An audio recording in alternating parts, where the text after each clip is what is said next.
आज हम एक ऐसी कहानी और कुछ साइंस नोट्स का गहरा मुताला करने वाले हैं जो जो वाकई हमें बचपन के उन दिनों की याद दिला देंगे जब हम धूप में आईने के साथ खेला करते थे। बिल्कुल। अच्छा, इस कहानी का नाम है Arlo and the mystery of the shining mirror. और इस मुताले का मकसद ये है कि रोशनी के टकराकर पलटने यानी रिफ्लेक्शन के कॉन्सेप्ट को एक नए और मज़ेदार अंदाज में देखा जाए। हाँ, क्योंकि हम सब ने स्कूल में इसके बारे में पढ़ा जरूर है, लेकिन इस कहानी ने ना उस पुराने कॉन्सेप्ट को बड़ी खूबसूरती से पेश किया है। सही कहा। कहानी एक छोटे से पिक्सल विलेज से शुरू होती है।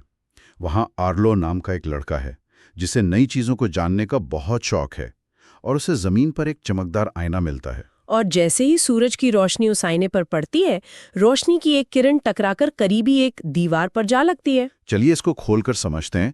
रोशनी ने अचानक अपना रास्ता क्यों बदला? यहाँ जो सबसे दिलचस्प बात है वो ये है कि कहानी में इस बुनियादी उसूल को बिल्कुल एक राज या मिस्ट्री के तौर पर दिखाया गया है। हाँ, और कहानी में आर्लो के उस्ताद आकर इसे रिफ्लेक्शन का नाम देते हैं।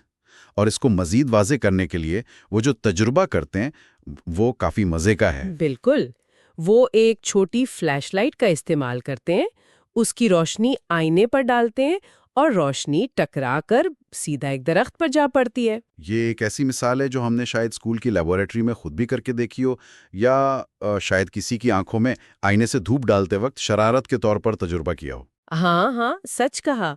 और फ्लैशलाइट वाला हिस्सा वाकई उस पुराने कॉन्सेप्ट को फिर से ताज़ा कर देता है।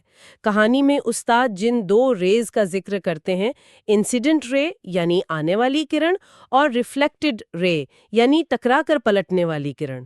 ये सुनकर तो ऐसा लगता है जैसे हम फिर से फिजिक्स की क्लास में बैठे हैं, लेकिन इस बार बिना किसी इम्तिहान की फिक्र के। वही ना, इन साइंस की टर्म्स को एक एडवेंचर का हिस्सा बना दिया गया है जो सुनने में बहुत दिलचस्प लगता है।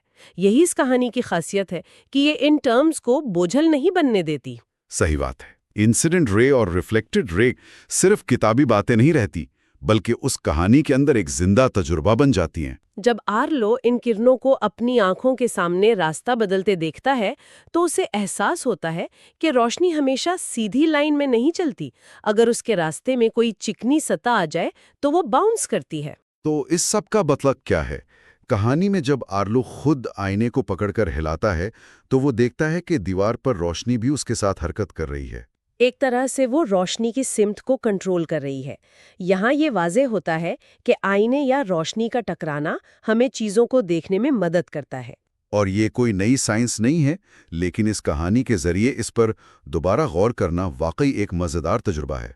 अगर हम इसे बड़ी तस्वीर से जोड़ें तो हमारे देखने का पूरा अमल ही इसी रिफ्लेक्शन के सहारे चलता है। मतलब रोशनी किसी भी चीज से टकराती है, चाहे वो कोई दरख्त हो, दीवार हो या कोई इंसान, और टकराकर हमारी आंखों तक पहुंचती है। बिल्कुल, तभी हम इस दुनिया की अशिया को देख पाते हैं।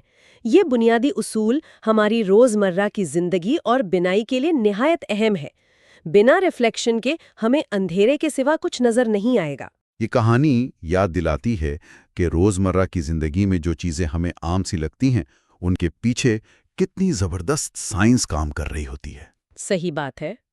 अच्छा, अब इस गुफ्तगू को समेटने से पहले एक नया सवाल जहन में उभरता है जो थोड़ा सोचने पर मजबूर करता है। कैसा सवाल? अगर आईने जैसी बिल्कुल हमवार सतह रोशनी को एक मखसूस सिमत में वापस भेजती है, तो जब रोशनी किसी खुरदरी सतह पर पड़ती है तो रोशनी का क्या बनता है? खुरदरी सतह यानी जैसे किसी मुरे हुए कागज या पथरीले रास्ते पर पड़े? हाँ, बिल्कुल वैसी ही सतह पर। क्या तब भी रोशनी की रिफ्लेक्शन होती है, और अगर हाँ तो वो कैसी दिखती है? ये वाकई एक बड़ा दिलचस्प सवाल है जिस पर सुनने वालों को मजीद तहकीक करनी चाहिए।